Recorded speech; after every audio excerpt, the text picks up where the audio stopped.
Years ago, while at the beach with my Il family, y a plusieurs années, alors que j'étais sur la plage avec ma famille, j'ai remarqué des panneaux et des drapeaux nous avertissant qu'un fort courant partait du rivage en direction des eaux profondes et turbulentes. Invisible à mes yeux de non-initiés, mais facilement détecté par les sauveteurs sur la tour de surveillance voisine, le courant puissant représentait un danger pour quiconque quittait la sûreté de la plage pour entrer dans l'eau. Je me souviens de m'être dit, pour me justifier, je suis un excellent nageur, nager sera un très bon exercice. Je serai en sécurité dans les eaux peu profondes.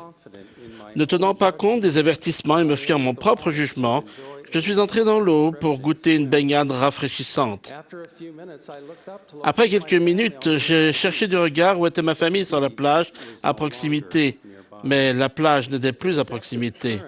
Le courant trompeur contre lequel on m'avait mis en garde m'avait saisi et m'éloignait rapidement de ma famille. D'abord avec confiance, puis désespérément. J'essayais de nager vers le rivage, mais le courant implacable me tirait de plus en plus vers des eaux profondes et houleuses. Épuisé, j'ai commencé à suffoquer à cause de l'eau que j'avalais. La noyade était devenue une éventualité réelle. À bout de force, j'ai finalement et frénétiquement crié à l'aide. Miraculeusement, semblait-il, un sauveteur s'est retrouvé immédiatement à mes côtés. Je ne savais pas qu'il m'avait suivi des yeux quand j'étais entré dans l'eau. Il savait que le courant allait me saisir et il savait où il m'entraînerait. Il l'avait contourné à la nage pour arriver à un endroit qui se trouvait un peu plus loin de l'endroit où je me débattais. Puis, il avait patiemment attendu que j'appelle à l'aide. Trop faible pour nager seul jusqu'au rivage, j'étais reconnaissant de son secours. Sans son aide, je n'aurais jamais pu revenir vers ma famille. Ce jour-là, j'ai fait un mauvais choix qui aurait pu avoir des conséquences graves pour moi et pour ma famille. Nous allons aborder ensemble le don de faire des choix. Et je prie pour que le Saint-Esprit aide chacun d'entre nous à évaluer les choix que nous faisons. Notre prophète bien-aimé, Thomas S. Monson, a enseigné. Je ne saurais trop souligner que ce sont les décisions qui déterminent le destin. On ne peut prendre de décisions à la portée éternelle sans conséquences qui ont une portée éternelle. Chacun de nous est un fils ou une fille d'esprit aimé de parents célestes. Vous avez une nature et une destinée divine. Durant votre vie prémortelle, vous avez appris à aimer la vérité. Vous avez fait de bons choix éternels.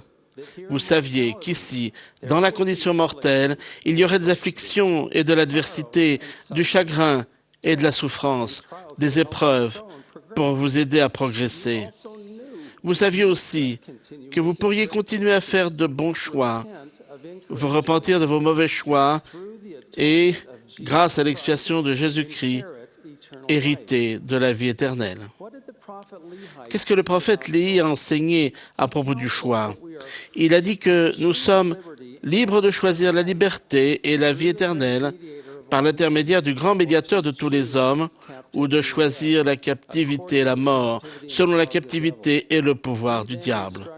Puis il a ajouté, « Je voudrais que vous tourniez vers le grand médiateur et écoutiez ses grands commandements et choisissiez la vie éternelle. » Mes frères et sœurs, en quoi ce que nous choisissons de penser, de ressentir, de faire, nous permet-il de choisir la vie éternelle? Nos petits-enfants sont en train d'apprendre que lorsqu'ils font un choix, ils choisissent aussi ses conséquences. Récemment, l'une de nos petites filles de 3 ans a refusé de manger son repas. Sa mère lui a expliqué, « C'est presque l'heure d'aller au lit. Si tu choisis de manger ton repas, tu choisis de la glace pour le dessert. Si tu choisis de ne pas manger ton repas, tu choisis d'aller au lit maintenant sans manger de glace. » Notre petite fille a répondu énergiquement, « Je veux ce choix, jouer et manger seulement de la glace et ne pas aller au lit. »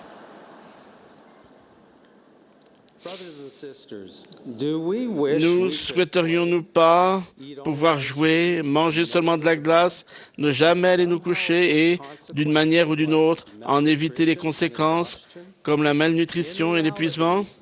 En réalité, nous n'avons que deux choix éternels, chacun ayant des conséquences éternelles. Choisir de suivre le Sauveur du monde et ainsi choisir la vie éternelle avec Dieu, ou bien choisir de suivre le monde et ainsi choisir de nous séparer de Dieu éternellement. Nous ne pouvons pas choisir à la fois la sécurité d'une vie juste et les dangers des voies du monde. Il peut sembler sans danger d'avancer vers le monde, mais ma baignade rafraîchissante le paraissait aussi.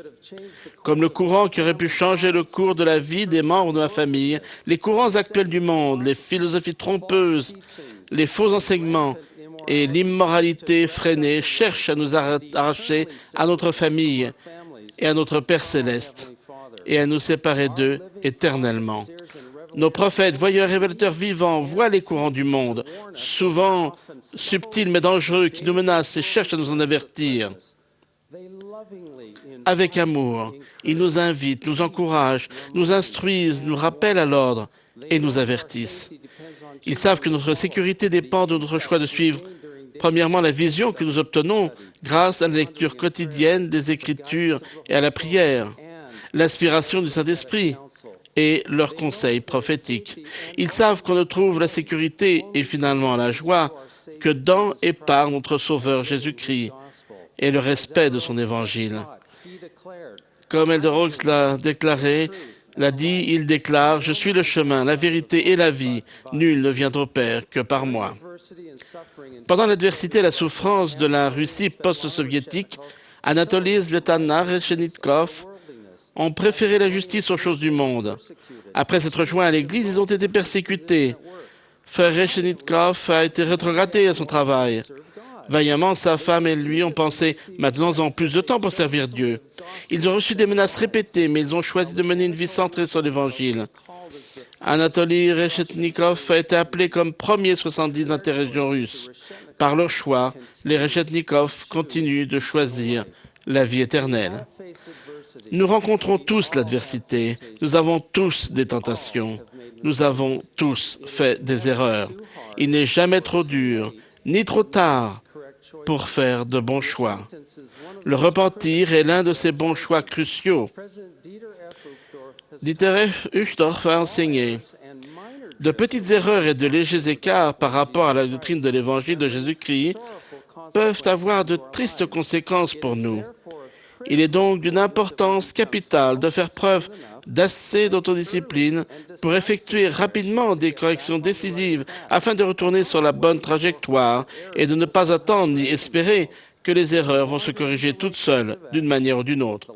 Plus nous attendons avant d'agir, plus les changements nécessaires seront importants et plus il nous faudra de temps pour revenir sur la bonne trajectoire, au point même qu'un désastre pourrait nous attendre. Les bras de la miséricorde du Sauveur sont toujours tendus vers chacun de nous.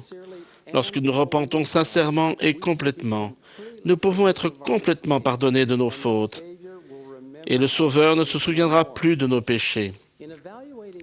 En évaluant vos choix et leurs conséquences, vous pouvez vous demander, est-ce que je recherche la direction divine à travers l'étude quotidienne des Écritures et la prière, ou ai-je décidé d'être si occupé ou apathique que je ne prends pas le temps d'étudier les paroles du Christ et de converser avec mon Père céleste?